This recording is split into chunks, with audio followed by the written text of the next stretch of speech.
Hai, pernah bertanya-tanya nggak kenapa umat Islam zaman dahulu itu pintar-pintar dan sukses dibandingkan umat Islam pada zaman sekarang ini? Itu laula daf'ullahi nasa.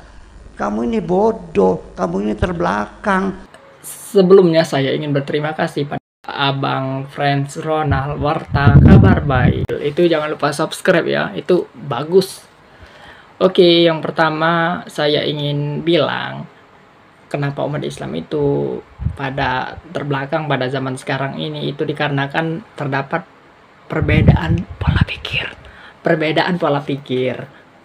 Ya, sebagaimana orang zaman dahulu berpikir itu langsung dari guru, langsung dari sumber-sumbernya. Beda kalau zaman sekarang itu menghafal Al-Quran. Ya, mereka ngandut tafsir, tapi mereka nggak paham artinya apa. Yang seharusnya mereka belajar bahasa Arab dulu, baru baca Al-Quran biar dia mengerti arti Al-Quran dan memahami. Kalau kita ngapal itu akan lupa. Cuman kalau kita paham, ya itu gak bakal lupa. Ya mereka salahnya di situ. Dan kedua, oknum-oknum ustadz gitu. Ustadz yang banyak nipu gitu, jualan garam palsu atau pemalsuan uang gitu. Nah itu oknum-oknum macam itu sinting, gimana gak sinting gitu. Ya lu pikir aja.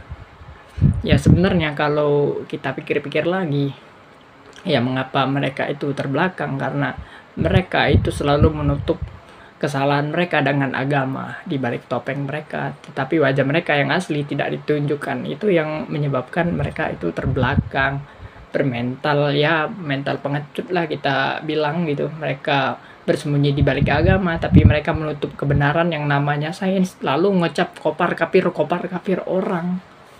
Itu gimana pola pikirnya? Nah, makanya saya katakan itu perbandingannya justru terbalik dengan umat Islam pada zaman sekarang ini. Ya, yang dimana pada zaman sekarang ini, ya mereka banyak anti yang namanya kritik, anti yang namanya Nasrani, Yahudi. Ya mereka rasis sejak dini lah, diajari bersaksi dini, yang bohong, yang nggak pernah apa mereka lihat. Ya sejujurnya itu sangat menyedihkan kalau dilihat. Kalau kita pikir-pikir lagi kan, mengapa kita ini terbelakang? Seharusnya kita koreksi diri, cara beragama kita benar atau enggak gitu. Misalnya kita beragama, apakah menerapkan kebaikan, apakah kita hanya diam setiap ada kejahatan. Itu membuktikan bahwa agama kita benar atau salah, bukan mengklaim agama saya yang paling benar, agama nabi saya yang paling benar. Bukan bro, lu kalau mempromosikan seperti itu ya orang nggak bakal mau masuk Islam gitu. Lu pikir aja sendiri bro, orang nggak mau, orangnya maunya damai, berserah diri. Kalian berserah diri gitu, praktekin, jangan cuman ada maling, teriak maling tapi nggak ngejar gitu. Kita harus berpikir lebih jernih bro, kita tidak boleh anti kritik gitu. Saya juga nggak membenci kok, cuman saya resah aja gitu. Sangat tidak mungkin bagi saya berbicara seperti itu pada orang-orang yang di sekitar saya rata-rata Islam gitu.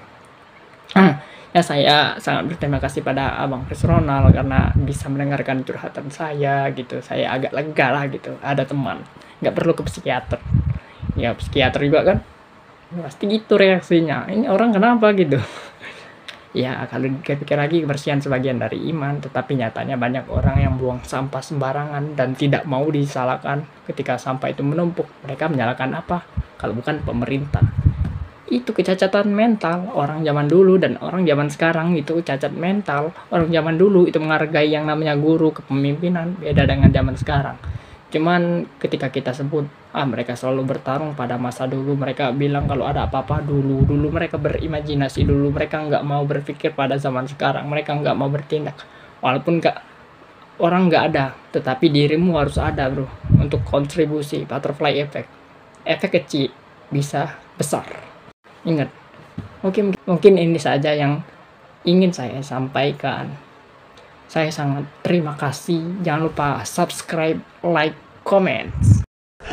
Itu laula daf'ullahi nasa. kamu ini bodoh, kamu ini terbelakang, kamu ini tukang gulet. Ya, apa yang kau banggakan? Bertengkar, goblok, terbelakang. Kok merasa paling hebat sendiri? Gimana sih? Nggak paham-paham. Iya, bertengkar, goblok, terbelakang. Kok merasa paling hebat sendiri? Gimana sih? Nggak paham-paham. Jadi kita tidak hanya menerima apa yang sudah ada di masa lalu, apalagi sering saya katakan bahwa kita ini sekarang umat Islam secara umum mengalami ketertinggalan di seluruh aspek kehidupan. Saya sering mengutip apa yang dikatakan oleh Sir Muhammad Iqbal, Allamah Iqbal dari Pakistan, yang mengatakan bahwa umat Islam ini sudah mengalami kejumudan, tidak berpikir selama 500 tahun terakhir ini, hanya mengutip-ngutip saja dari orang-orang di masa lalu, sehingga tidak ada kreativitas, tidak ada inovasi yang signifikan, sehingga kita tetap berada dalam kejumudan ini. Orang Islam kuat sembang. Mereka suka berimajinasi dengan agama. Agama jadi bahan khayal. Bagi orang Islam, agama adalah candu. Tak percaya? Cuba dengar apa orang Islam sebut.